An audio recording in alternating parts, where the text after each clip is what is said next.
Monsoon ಬಿರುಗಾಳಿ. ಶಿಮ್ಲಾದಲ್ಲಿ 5 ಅಂತಸ್ತಿನ ಕಟ್ಟಡ ಕುಸಿತ, ಹಲವಾರು ಸ್ಥಳಗಳಲ್ಲಿ ಭೂಕುಸಿತ.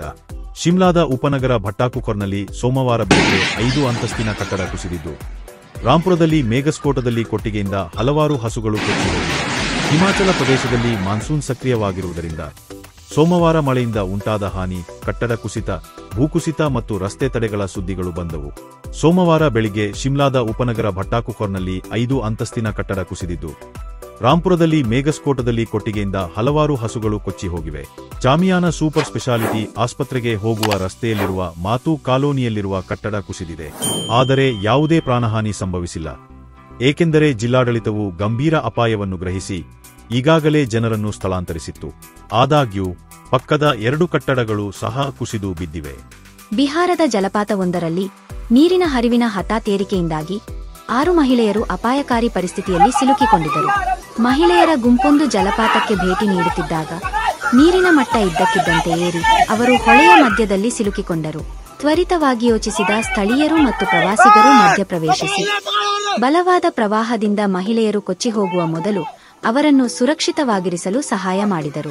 ಈ ನಾಟಕೀಯ ರಕ್ಷಣೆಯು ಮಳೆಗಾಲದಲ್ಲಿ ಜಲಪಾತಗಳಿಗೆ ಭೇಟಿ ನೀಡುವ ಅಪಾಯಗಳನ್ನು ಎತ್ತಿ ತೋರಿಸಿದೆ ಮತ್ತು ಅಧಿಕಾರಿಗಳು ಎಚ್ಚರಿಕೆಗಳನ್ನು ನೀಡುವಂತೆ ಪ್ರೇರೇಪಿಸಿದೆ. ಒಬ್ಬ ಮಹಿಳೆಗೆ ಸಣ್ಣಪುಟ್ಟ ಗಾಯಗಳಾಗಿದ್ದು ಪ್ರಥಮ ಚಿಕಿತ್ಸೆ ನೀಡಲಾಗಿದೆ. ಈ ಘಟನೆಯನ್ನು ವಿಡಿಯೋದಲ್ಲಿ ಸೆರೆಹಿಡಿಯಲಾಗಿದೆ ಮತ್ತು ಸಾಮಾಜಿಕ ಮಾಧ್ಯಮದಲ್ಲಿ ವ್ಯಾಪಕವಾಗಿ ಹಂಚಿಕೊಳ್ಳಲಾಗಿದೆ. ಲಂಗುರಿಯಾ ಜಲಪಾತದಲ್ಲಿ ಇಷ್ಟೊಂದು ಶಕ್ತಿಯುತವಾದ ಪ್ರವಾಹವನ್ನು ನೋಡಿದ್ದು ಇದೇ ಮೊದಲು ಎಂದು ಗ್ರಾಮಸ್ಥರು ಹೇಳಿದ್ದಾರೆ.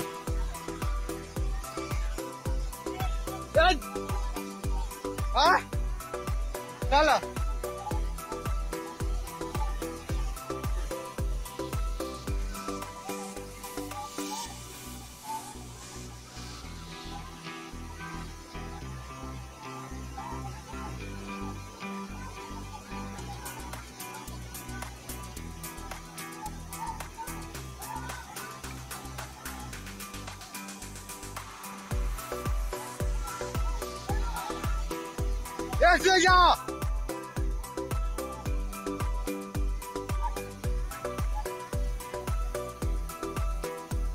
兄弟，裤子带完。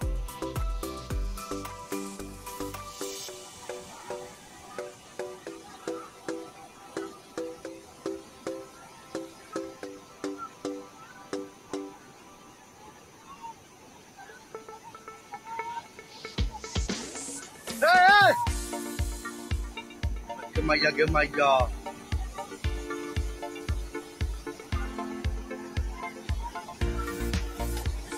ಗಾಳಿಯಲ್ಲಿ ಗುಂಡು ಹಾರಿಸಿ ಬರ್ದೆ. ಕುಡಚಿ ಪಂಚಾಯಿತಿ ಸದಸ್ಯ ಅರೆಸ್ಟ್. ಬೆಳಗಾವಿ ಜಿಲ್ಲೆ ರಾಯಬಾಗ ತಾಲೂಕಿನ ಕುಡಚಿ ಪಟ್ಟಣದಲ್ಲಿ ರಸ್ತೆ ಮಧ್ಯದಲ್ಲೇ ಬಂದೂಕು ಹಿಡಿದು ಗಾಳಿಯಲ್ಲಿ ಗುಂಡು ಹಾರಿಸಿ ಗ್ರಾಮ ಪಂಚಾಯತ್ ಸದಸ್ಯನೊಬ್ಬ ಹುಟ್ಟುಹಬ್ಬ ಆಚರಿಸಿಕೊಂಡಿದ್ದು, ಆತನನ್ನು ಬಂಧಿಸಲಾಗಿದೆ. ಕುಡಚಿ ಗ್ರಾಮ ಪಂಚಾಯಿತಿ ಸದಸ್ಯ ಬಾಬಾಜಾನ್ ಖಾಲಿಮುಂಡಾಸೆ ಬಂಧಿತ ವ್ಯಕ್ತಿ. 2 ದಿನಗಳ ಹಿಂದೆ ನಡೆದ ಘಟನೆ ತಡವಾಗಿ ಬೆಳಕಿಗೆ ಬಂದಿದೆ. ಹುಟ್ಟುಹಬ್ಬ ಆಚರಣೆ ಅಂಗವಾಗಿ ಕೇಕ್ ಕತ್ತರಿಸುವಾಗ ಯುವಕರು ನಡುರಸ್ತೆಯಲ್ಲಿ ಆತನ ಅಕ್ಕಪಕ್ಕದಲ್ಲಿ ಕೈಯಲ್ಲಿ ಚಾಕು ಹಿಡಿದು ಕುಣಿಯುತ್ತಾ ಸಾರ್ವಜನಿಕವಾಗಿ ಭಯದ ವಾತಾವರಣ ಸೃಷ್ಟಿ ಮಾಡಿದ್ದಾರೆ.